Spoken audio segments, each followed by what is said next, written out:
Hello friends, good morning. आज का हमारा टॉपिक है इंडियन फिजियोग्राफी। जैसा कि आप सभी को पता होगा कि जब अपन इंडियन ज्योग्राफी को पढ़ते हैं तो इंडियन ज्योग्राफी का पहला टॉपिक जो आता है वो आता है इंडियन फिजियोग्राफी, भारत का भौगोलिक स्वरूप। आप सभी को ये जानना आवश्यक है कि भारत को किस आधार पर कितने भौगोलिक स्वरूपों में बांटा गया है। तो आइए देखते हैं कि पहला स्वरूप जो बांटा गया है, आपको ये ब्लैक वाले एरिया दिख रहा होगा, ये ऊपर का उत्तरीय हिस्सा है भारत का, जिसको भौगोलिक स्वरूप के आधार पर हिमालयन माउंटेन रेंजेस के में बांटा गया है। काय में बांटा गया है? हिमालय माउंटेन रेंजेस में। अब आपको ये ब्लू कलर का एरिया दिख रहा होगा, ये ब्लू कलर का एरिया, इसमें आप देखिए इसको दूसरे नंबर की श्रृंखला दी जाती है। इसको बोला जाता है नॉर्दर्न प्लेन्स या गैंगेटिक प्लेन्स, या उत्तरीय मैदान या गंगा के मैदान। तीसरा जो आपको ये ब्लैक कलर के एरिया में दिख रहा होगा, ये ब्लैक कलर के एरिया में आपको जो दिख रहा होगा, इसको बोलते हैं प्रायद्वीपीय पठार हिंदी में, और इंग्लिश में बोलते हैं पेनिसुलर प्लेट्यू। अब ये बीच में दो रिजेस दिख रही होंगी, जिनको मैं ब्लू कलर की लाइन दे रहा हूँ, ये दो रिजेस दिख रही होंगी, ये दो नदियों की रिजेस है। इसमें बहती है नर्मदा नदी और इस रिज में बहती है ताप्ती नदी, ये दो रिजेस के बीच में। ठीक है, तीसरे नंबर का क्लियर हुआ। क्या है तीसरे नंबर का? Peninsular plateau. चौथे नंबर पर जो आता है वो अपना एरिया जो आपको ब्लू कलर की लाइन में दिख रहा होगा, यहाँ पे क्रॉस में, ये वाला एरिया, इस एरिया को बोलते हैं ईस्टर्न घाट या वेस्टर्न घाट, मीन्स पश्चिमी तट और पूर्वी तट। उसके बाद जो पाँचवें नंबर की भौगोलिक स्वरूप की स्थिति बनती है भारत में, वो आपको पता होगा कि भारत के नीचे आपको दो आइसलैंड ग्रुप मिलेंगे, एक लेफ्ट हैंड साइड पर, एक राइट हैंड साइड पर। जो लेफ्ट हैंड साइड पर मिलते हैं वो मिलते हैं आपको लक्षद्वीप, और राइट हैंड साइड पर मिलता है अंडमान एंड निकोबार। तो इसको किस श्रृंखला दी जाती है? पाँचवें नंबर का भौगोलिक स्वरूप, जिसको इंग्लिश में बोला जाता है आइसलैंड ग्रुप्स। और जो आपका तीसरे नंबर का पेनिसुलर प्लेट्यू है, उसी का एक पार्ट आपको नॉर्थ ईस्ट में मिलेगा, जो कि आपको आसाम और मेघालय वाले एरिया में मिलेगा, जिसको आप अपन बोलते हैं मेघालयन प्लेट्यू या उत्तरी पूर्वी पठार या फिर मेघालय का पठार। इसमें आपको एक और बात याद होगी कि इसमें 3 चोटियां पाई जाती हैं, गारो, खासी, जयंतिया। इनके नीचे विश्व में सर्वाधिक बारिश होने वाला स्थान मौसिनराम मिलता है। ये 5 भौगोलिक आधार पर पूरे भारत को बांटा गया है। अब आइए देखते हैं कि इन भौगोलिक आधारों का किस तरह से बंटवारा किया गया और ये कैसे संरचना बनी। तो अब सबसे पहला जो अपना भौगोलिक स्वरूप है वो है हिमालय। तो आप सभी को पता होगा कि कई हजार वर्षों पहले ये जो 7 महाद्वीप हैं वो पूरे इकट्ठे हुआ करते थे, जिस लैंड को बोलते थे अपन पेंजिया लैंड। जिस लैंड को क्या बोलते थे अपन? Pangaea land. और इसके चारों तरफ पानी हुआ करता था, उसको बोलते थे अपन पेंथलास। उसको क्या बोलते थे अपन? पेंथलास। ये पूरा अर्थ है। अर्थ में पहले क्या था? एकमात्र जमीन का हिस्सा था जिसको अपन बोलते थे पेंजिया, और जो चारों तरफ पानी था उसको बोलते थे पेंथलास। उसके बाद प्लेट टेक्टोनिक थ्योरी हुई। प्लेट टेक्टोनिक के बाद इस एरिया में दरार पड़ी। इस एरिया में दरार पड़ने के बाद ये बीच से 2 भागों में बट गया। अब ये बीच से जब 2 भागों में बटा, ये इधर आपको सबको दिख रहा है, ये बीच से 2 भागों में बटा, तो अब ये जो पानी है जो चारों तरफ है वो उसका कुछ पानी बीच में भी आएगा। तो इसीलिए ये 3 संरचना हो गई। ऊपर वाले हिस्से को बोलते हैं अंगारा लैंड। क्या बोलते हैं? अंगारा लैंड। नीचे वाले को बोलते हैं गोंडवाना लैंड। और जो बीच में आपको पानी मिलेगा उसको नाम दिया गया तेथिस सी। तेथिस सी।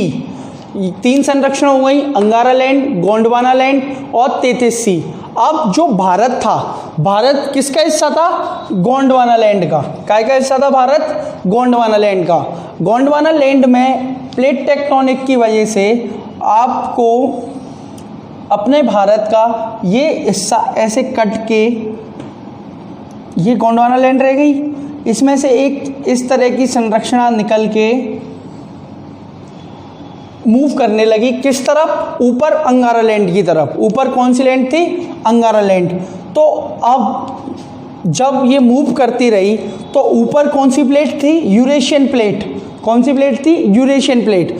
ये लैंड का हिस्सा यूरेशियन प्लेट में जाके टकराया। जब भी कोलिजन होता है किसी भी चीज़ों का तो कोई ना कोई चीज़ तो डाइवर्ट होगी या कोई ना कोई चीज़ कन्वर्ट होगी। जो 33C का मलबा था, जो 33C का पानी था, और वो पानी में कहीं ना कहीं कोई ना कोई पदार्थ तो पाए जाएंगे, जैसे कि मिट्टी, रॉक्स, तमाम चीज़ें। अब जो दो प्लेट टकराई तो दो प्लेटों की टकराने से क्या संरचना अपन को देखने को मिली, वो है माउंटेन रेंजेस। कौन सी माउंटेन रेंजेस, हिमालय की माउंटेन रेंजेस। इसीलिए इन माउंटेन रेंजेस को सबसे नवीनतम माउंटेन रेंजेस कहते हैं विश्व की। और इनकी सबसे सर्वाधिक ऊंची चोटी हिमालय की कौन सी है, माउंट एवरेस्ट, जिसकी ऊंचाई 8850 मीटर। 8850 मीन्स 8550 मीटर्स आपको सबसे ऊंचाई वाली चोटी मिलेगी। हिमालय का टॉपिक और बड़ा है, अगले वीडियो में आपको हर एक संरचना पर सेपरेट वीडियो बनाई जाएगी। हिमालय माउंटेन रेंजेस पर अलग बनाई जाएगी, नॉर्दर्न प्लेन्स पर अलग बनाई जाएगी, पेनिसुलर प्लेट्यू में अलग बनाई जाएगी। पेनिसुलर प्लेट्यू भी 4 भागों में डिवाइड होता है, मालवा का पठार, छोटा नागपुर प्लेट्यू, बुंदेलखंड, बघेलखंड। ये नीचे जो डेक्कन का प्लेट्यू है वो भी 3 तरह के भागों में डिवाइड होगा, कर्नाटक प्लेट्यू, डेक्कन ट्रैप। ये आगे आपकी जो वीडियो आती जाएंगी क्रम से, ये तो फर्स्ट पार्ट है, इसमें अपन ओवरऑल स्ट्रक्चर देख रहे हैं। जो नेक्स्ट वीडियो आएगी उसमें एक पर्टिकुलर स्ट्रक्चर को लेंगे, जैसे कि हिमालय अपन ने उठाया तो हिमालय में भी ट्रांस हिमालय है, ट्रांस हिमालय के बाद हिमालय की भी 3 है, ग्रेटर हिमालय, मिडिल हिमालय से वाले के आउटर हिमालय, उसके बाद इधर पूर्वांचल वाला एरिया। इस तरह से सेपरेट वीडियो आती जाएंगी, उसमें पूरा क्लियर होता जाएगा। अभी तो अपन एक मोटा अनुमान लगा रहे हैं कि कैसे संरचना बनी। तो पहला क्लियर है पॉइंट कि हिमालय की संरचना कैसे हुई।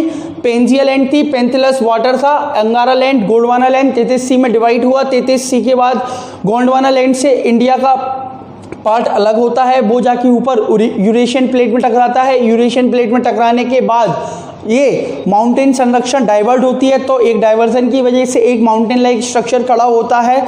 उस माउंटेन लाइक स्ट्रक्चर को क्या कहते हैं, हिमालयन माउंटेन रेंजेस, जिसकी सबसे ऊंची चोटी कौन सी है, माउंट एवरेस्ट, जिसकी हाइट 8850 मीटर्स है। उसके बाद अब अपन नीचे की दूसरी संरचना पे आते हैं। तो आपको एक बात पता होगा कि भारत में कई नदियों का सोर्स हिमालयन माउंटेन रेंजेस को है, जैसे कि गंगा, यमुना, इंडस, सियोक, कई रिवर्स हैं जिनका जो सोर्स है वो कहाँ से है, हिमालय से। मतलब उनकी उत्पत्ति कहाँ से होती है, हिमालय से। अब कोई भी पर्वत पर, जैसे ये मान लो ये पर्वत है, इस पर से आप पानी की धार को निकालेंगे, जैसे कि नदी निकलती है, तो ये अपने साथ कुछ ना कुछ पत्थर साथ में लेके आएगी। पत्थर से पत्थर टकराएगा तो उनका स्ट्रक्चर कम होता जाएगा, उनका साइज कम होता जाएगा, और कहीं ना कहीं आके ये बिल्कुल प्लेन एरिया में आ जाएगी। कहाँ पे आ जाएगी, प्लेन एरिया में। तो इसीलिए इसको अपन ने क्या नाम दिया है, नॉर्दर्न प्लेन्स या गैंगेटिक प्लेन्स, मतलब गंगा के मैदान। क्यों, क्योंकि आपको पता होगा भारत की सबसे लंबी नदी गंगा है। गंगा कहाँ से निकलती है, उत्तराखंड से। उत्तराखंड से निकलने के बाद सबसे पहले प्लेन्स पर कहाँ आती है, हरिद्वार में। हरिद्वार में आने के बाद आपको पता होगा पंजाब का एरिया, पंजाब के एरिया में 5 नदियाँ हैं। 5 नदियों के कारण पंजाब पूरा एक फर्टाइल लैंड है और साथ में एक प्लेन वाला एरिया है। इसीलिए जो नदियाँ निकलती हैं वो साथ में अपने कई प्रकार की छोटी छोटी पत्थर या मिट्टी लेके आती हैं। वो मिट्टियाँ यहाँ आके इकट्ठी हो गई हैं, इसीलिए इनको प्लेन्स कहा जाता है। क्या कहा जाता है, मैदान। दूसरा पार्ट क्लियर है। कोई भी डाउट हो आप कमेंट सेक्शन में उसका क्वेश्चन करना, अगले वीडियो में उसके बारे में आपको डाउट को क्लियर कर दिया जाएगा। अब जो तीसरा पड़ाव आता है, तीसरा टॉपिक आता है भौगोलिक संरक्षण के आधार पर, वो आता है पेनिसुलर प्लेट्यू का। अब पेनिसुलर प्लेट्यू की संरक्षण कैसे होती है, जो गोंडवाना लैंड से इंडियन प्लेट का टुकड़ा निकला था, उसमें पहले से ही एक पडार लाइका स्ट्रक्चर था, क्या था, पड़ार। मतलब पड़ार क्या होता है, जो मैदान से ऊंचा हो और माउंटेन से छोटा हो। अब जब आपको पेनिनसुलर प्लेट्यू का सेपरेट वीडियो बनाया जाएगा, जब आपको पूरा अच्छी तरीके से समझा दिया जाएगा कि पड़ार किसको कहते हैं। अभी तो अपन मोटे मोटे आधार पर स्ट्रक्चर, इसमें जो दो रिजेस हैं, दो वैली हैं, उनका स्ट्रक्चर क्यों है, क्योंकि ये पहले से था, इसमें पहले से था, इसमें मानसून आया, यहाँ पे अमरकंटक है, अमरकंटक से ये नदियाँ निकलती हैं, माउंटेन रेंजेस से स्टार्ट होती हैं, तो ये पेनिनसुलर प्लेट्यू कहाँ से, पहले से ही था। ठीक है, पेनिनसुलर प्लेट्यू कोई कहे तो पेनिनसुलर प्लेट्यू सबसे पुराना स्ट्रक्चर है इंडियन ज्योग्राफी का। क्यों, क्योंकि ये गोंडवाना लैंड में ही स्थित था। उसके बाद जो तीसरे नंबर का संरक्षण आता है, चौथे नंबर का संरक्षण आता है, उसको अपन कहते हैं ईस्टर्न घाट एंड वेस्टर्न घाट। अब ईस्टर्न घाट वेस्टर्न घाट का संरक्षण कैसे बनता है, आइए ये समझते हैं। ये आपको पता होगा,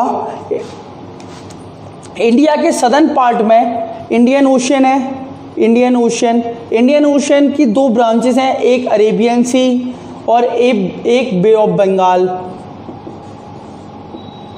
अब आप एक बात याद रखना, जब समुद्र में टाइड आती है और वेव आती है, समुद्र की लहरें आती हैं, तो वो अपने साथ कुछ ना कुछ मिट्टी लाती हैं या कुछ ना कुछ कण लाती हैं, जो तट पर आकर इकट्ठे हो जाते हैं।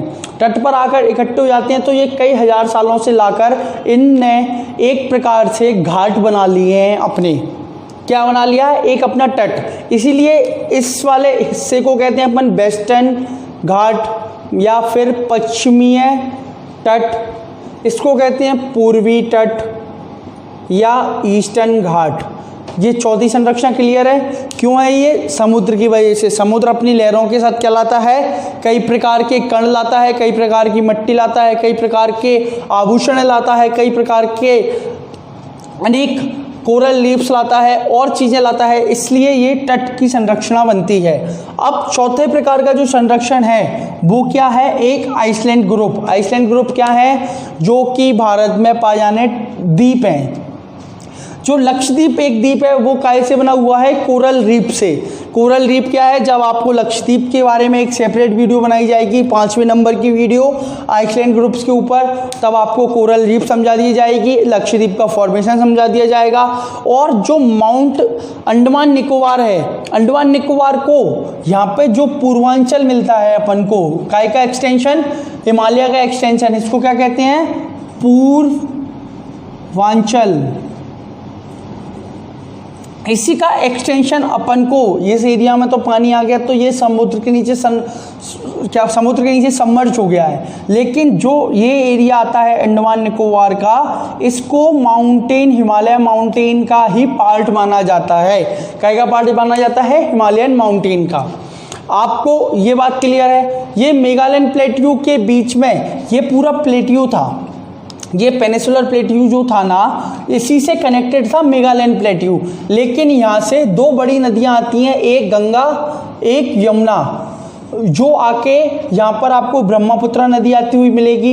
ये आके यहाँ पर डेल्टा बनाती हैं। तो डेल्टा बनने के कारण यहाँ पे मट्टी जमा हो गई। मट्टी जमा होने के बाद पत्थर कटता गया, तो ये दो पार्टों में डिवाइड हो गया। इसलिए यहाँ पर कौन सा प्लेट्यू बन गया, मेगालयन प्लेट्यू। कौन सा प्लेट्यू बन गया, मेगालयन प्लेट्यू। मेगालयन प्लेट्यू की तीन बड़ी चोटी हैं, जिनको अपन गारो, खासी, जैंतिया, तीन माउंटेन रेंजेस हैं। मेगालयन प्लेट्यू की तीन चोटी हैं। इसके नीचे आपको मौसिनराम मिलेगा। जब आपको इंडियन ज्योग्राफी में मानसून पढ़ाया जाएगा, जब आपको समझ में आएगा कि मेगालयन प्लेट्यू का क्या यूसेज है, इस क्यों मौसिनराम में ही विश्व में सर्वाधिक बारिश होती है। क्यों, क्योंकि जो बे ऑफ बंगाल ब्रांच आती है मानसून की, वो सीधे जाके मेगालयन प्लेट्यू में टकराती है। क्यों, क्योंकि बांग्लादेश एकमात्र ऐसा देश है पूरे विश्व का जिसमें कोई ट्रॉपिकल फीचर नहीं है, मींस कोई ट्रोपोस्फियर ही नहीं है। वहाँ पे ना कोई आपको माउंटेन मिलेंगे, ना कोई आपको प्लेन मिलेंगे, ना प्लेट्यू मिलेंगे। क्यों, क्योंकि बांग्लादेश पूरा एक डेल्टा पे बना हुआ देश है। इसीलिए सबसे पहले जो बे ऑफ बंगाल ब्रांच आती है मानसून की, वो जाती सीधे टकराती है मेगालयन प्लेट्यू में। मेगालयन प्लेट्यू से टकराने के बाद वो मौसिनराम में सबसे सर्वाधिक बारिश करती है, विश्व की अराउंड 1000 सेंटीमीटर से ऊंची बारिश करती है। आपको ये पूरी पाँचों बातें क्लियर हैं? अगर कोई भी कहीं भी डाउट है तो आपको कमेंट सेक्शन में उसका क्वेश्चन पूछना है। अगली वीडियो में अपन मेघालयन माउंटेन रेंजेस के बारे में बात करेंगे। मेघालयन माउंटेन रेंजेस में अपन को ट्रांस हिमालय पढ़ना है, हिमालय के 3 पार्ट पढ़ने हैं, greater Himalaya, middle Himalaya, outer Himalaya या शिवालिक हिमालय, और साथ में जो तीसरी चीज़ पढ़नी है वो है पूर्वांचल। ठीक है, जो नेक्स्ट पार्ट बनेगा वो काय पे बनेगा? मेघालयन माउंटेन रेंजेस पर। ये पांचों चीज़ें आपको समझ में आई कि इंडिया की जो फिजियोग्राफी है वो क्या है। तो आइए एक बार रिवाइज कर लेते हैं क्विकली। पहला पार्ट क्या है इंडियन फिजियोग्राफी का? Meghalayan mountain ranges. दूसरा पार्ट क्या है? नॉर्दर्न प्लेन्स या गैंगेटिक प्लेन्स। तीसरा पार्ट क्या है? Peninsular plateau. चौथा पार्ट क्या है? ईस्टर्न घाट या वेस्टर्न घाट। पांचवा पार्ट क्या है? Island groups. और पेनिसुलर प्लेट्यू का ही एक पार्ट है मेघालयन प्लेट्यू, और जो हिमालय माउंटेन रेंजेस है उसका ही जो नॉर्थ ईस्ट में माउंटेन रेंजेस मिलती हैं उसी को कहते हैं पूर्वांचल। ये भी काय का पार्ट है? मेघालयन माउंटेन रेंजेस का। ये अपन कल जब मेघालयन माउंटेन रेंजेस की वीडियो आएगी तब आपको इस बारे में भी क्लियर कर दिया जाएगा। Thank you so much. जय हिंद, जय भारत। अगर हमारी वीडियोस पसंद आई हो तो लाइक करें, शेयर करें तथा हमारे चैनल को सब्सक्राइब करें। आगे कोई भी डाउट हो तो कमेंट सेक्शन में जरूर पूछिएगा। Thank you so much.